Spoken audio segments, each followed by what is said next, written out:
This is Ali Abulaban, a man who shot to stardom on social media. He had the perfect life, money, fame, and a beautiful wife. But on one fateful day, all of this would change forever. We would like to send our condolences to the family and loved ones of Anna Abulaban and Rayburn Barron.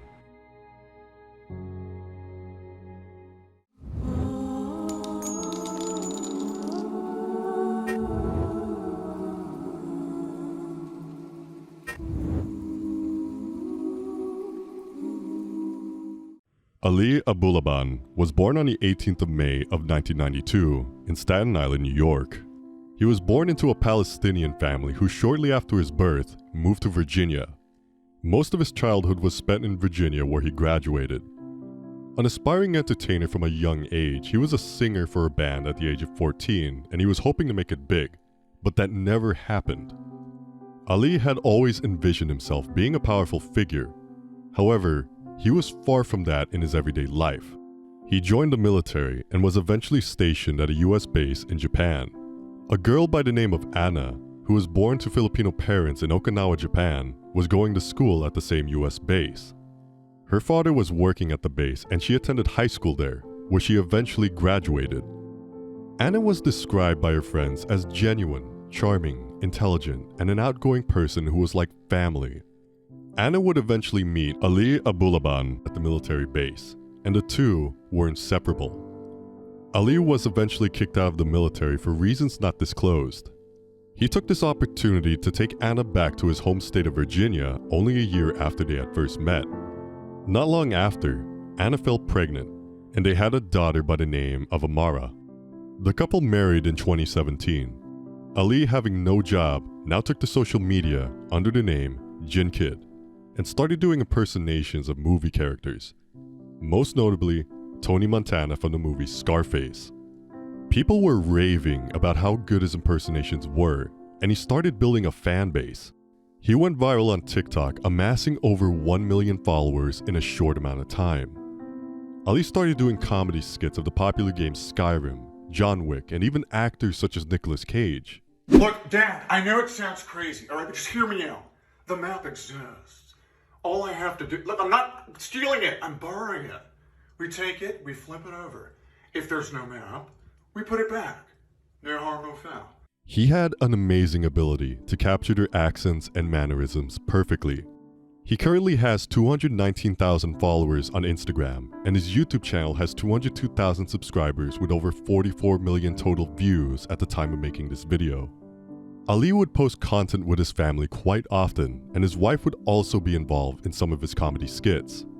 Anna began to create content of her own as well, under the Instagram name Anna Mace Window. She rose to over 11,000 followers in only a short amount of time, and began building a fan base of her own. Shortly after the family made the move to San Diego, where it is believed that Anna had friends she wanted to reconnect with, the couple was still posting regularly, sharing their everyday life with the world. They were the picture of a perfect family, stunning good looks, growing fame, and a large amount of friends. Most people would post how envious they were of the couple on their social media accounts. From the outside looking in, their life could not be better. That's what pictures from social media would have you believe. But in reality, things were far from perfect. No one could have believed how rapidly and destructively things would disintegrate in the few days and months after their move to San Diego. The Abulaban family moved into their high-rise apartment on Island Avenue in East Village, San Diego in February of 2021. With a new city came new opportunities, and Anna was certainly making the most of this. Her Instagram showed her enjoying time with friends at spas, working out, and going out of town. She was the picture of beauty and gained attention almost everywhere she went. Ali was doing his comedy skits and seeing hundreds of thousands, if not millions of views on his videos. Occasionally, there were posts that contained romantic moments between Ali and Anna, or even posts where the couple shared a laugh. While this looked like genuine love, it was mostly a facade. The couple were in an abusive relationship, but because of their very public status, they would go to great lengths to hide it. Ali openly professed his love for Anna, but he treated her like a possession. Anna's best friend, Cassie Conroy, remembers this about Ali only weeks after they had first met. Calling her phone, calling it, and this is when she just started, dating Ollie. He answers her phone. It was just really weird for me because I was like, he's like, "Do you mind, Casey?" And I was like, I'm sorry. I was calling Anna's phone. I didn't expect to talk to you, Ollie. You didn't like the guy. I didn't really like him, and I told her, I'm here for you, Anna began spending time with friends, going for night outs, and Ali began to feel like his possession was beginning to fall out of his grasp. His need to know where she was, what she was doing, and who she was with at all times began to consume him. Anna's friends also sensed that something wasn't right with Ali, and Cassie remembers a moment involving Ali. He's all about the high life. He wants to be on his high horse. He talks over people. He interrupts people when he walks into groups. Talks about, "Do you have me on Instagram? I have a blue check on mine. Do you know who I am?" Type of person. Ali would get caught up, like I said, talking about himself. He would talk about, like, "Oh, check out my blue check mark, this and that." And he would joke around because he carries his gun on him. He carries his gun on him wherever he goes. Takashi, turn off the game. Our friends are kind of like, spiritual, hippie, we're, save the earth. And he's over here, let's shoot up, you want to drive around here? Let's shoot up the place, yeah. And we're all like, what? No. And he's like, no, I'm just joking. We're like, Ollie, that's not a joke, dude. Like, we don't joke like that. As Ali's social media presence grew, he began to think of himself as greater than everyone else. His cousin, Louis Martinari, witnessed firsthand how out of control Ali was becoming.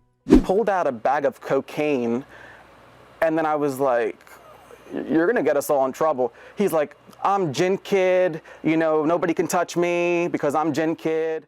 He commented that Anna becoming popular on social media and hanging out with friends doing things on her own made Ali extremely jealous. Louis had observed his relationship with Anna close up and at times found Ali's treatment of her to be abusive. As Ali became a frequent user of the drug cocaine, his behavior became even more erratic. This was evident in his skits, where he seemed to be displaying more anger and less comedy. One night, Ali went live on Instagram and was observed pulling out a bag of white powder and snorting the substance. At first, everyone was laughing, believing it to be a skit of Tony Montana. But it became evident this was real and not a skit at all. Ali came out the following day and apologized profusely. He then went on to claim that he loved his wife but hated her friends, who he believed would bring men into their homes to cheat on their husbands. For this reason, he said it led him onto the path of drug taking. Jin Kid's fans were watching the entertainer fall apart before their very eyes. He had lost weight and seemed to look pale and fragile.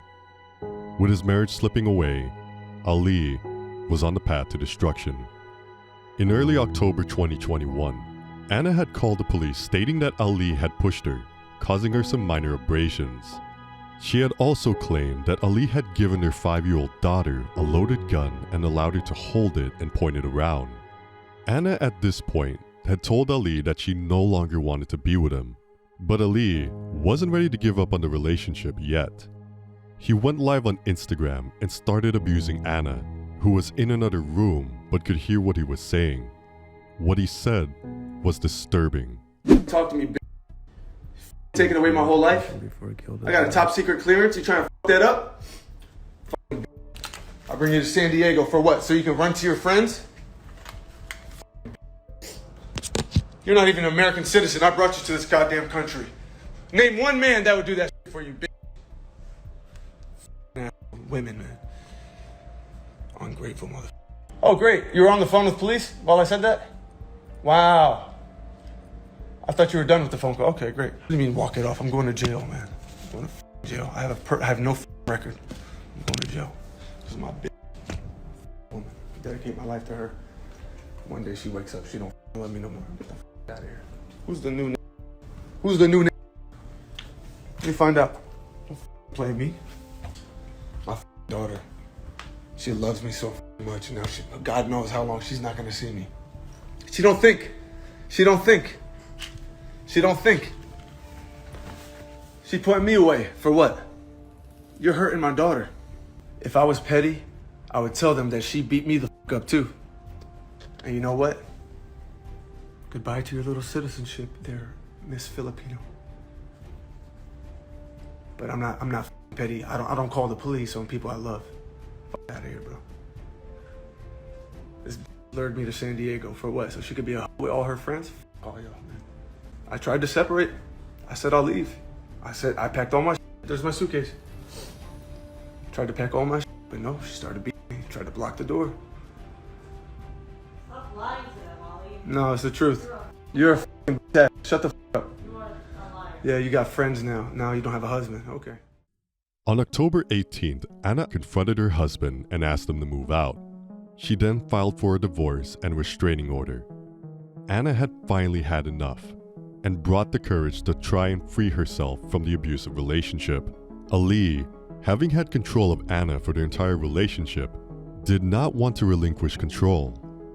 He moved into Mission Bay Hotel in the meantime. But what Anna didn't know was Ali had made copy of their apartment key so he could gain access anytime he wanted.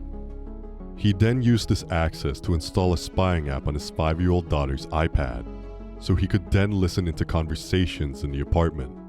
Meanwhile, his drinking and drug use became diabolical.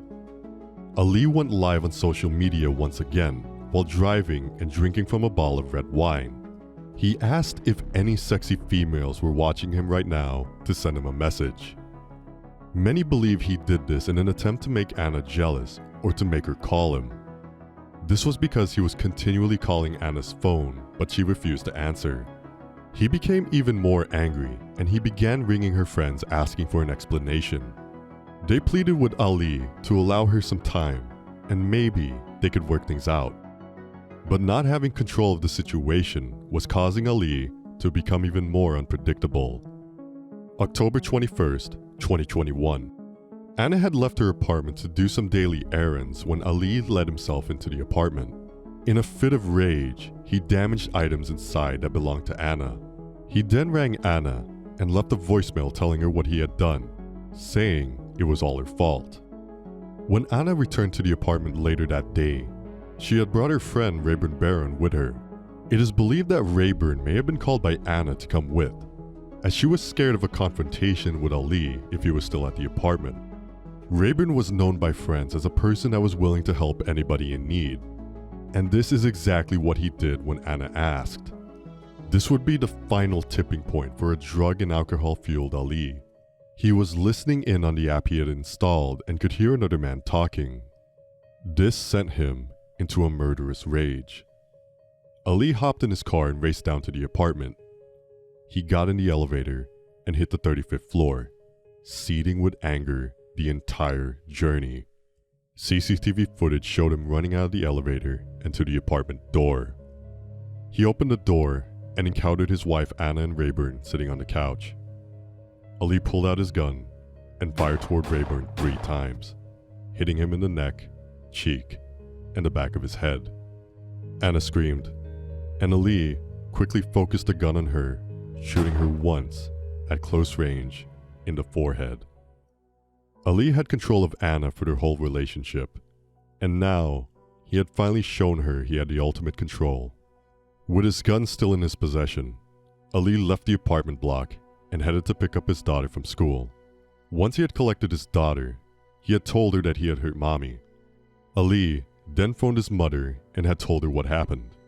She advised him to turn himself in, and after he got off the phone, he dialed 911 and reported the shooting.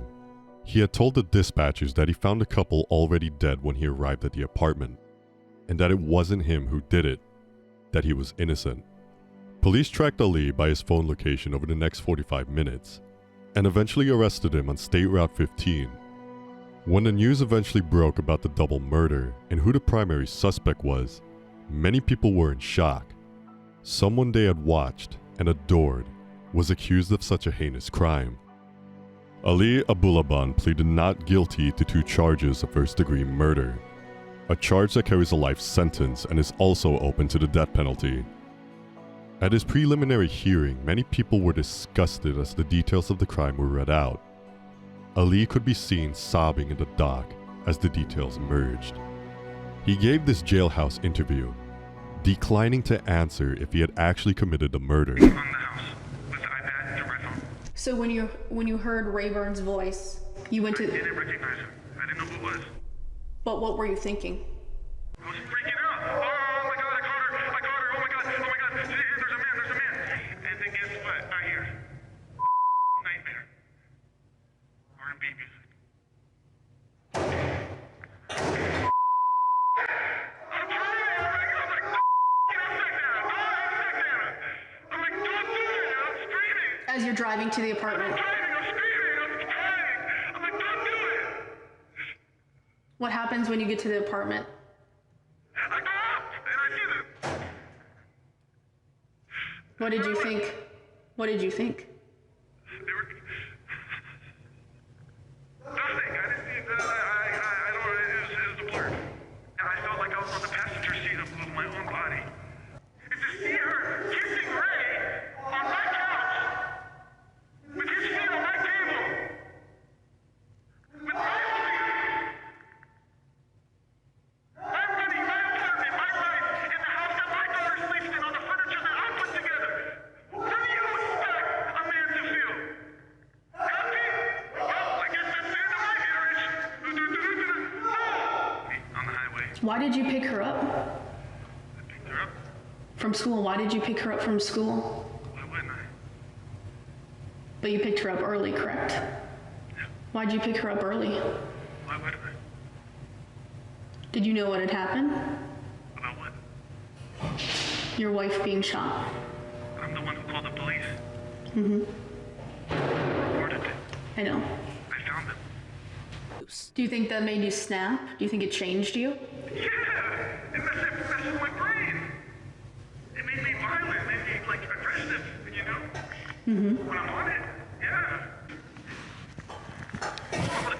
I'm the loser here. I lost the love of my life. I lost the love of my life. At a further hearing, Ali had an explosive outburst which led to him being let out of the court. I wanted this? Or I wanted this? Who the Mr. Abulaban, I need you to stop. My life is destroyed. Mr. Abulaban, I need you to stop. Ali's family said that social media fame changed him. He formed a superiority complex, and when drugs and alcohol were added, it just amplified this belief. Much like the character he portrayed, Tony Montana, he craved power, money, and success. When he finally lost control of the situation, he made a decision that changed many people's lives forever. At the time of making this video, Ali has yet to be sentenced for his crime. What do you think he will receive? Or what do you think he deserves? Let us know in the comment section below. And that wraps up today's case. Thanks for watching. If you enjoyed the video, then check out one of these 2 other videos on screen that you may find interesting. We look forward to bringing you another worst case very soon.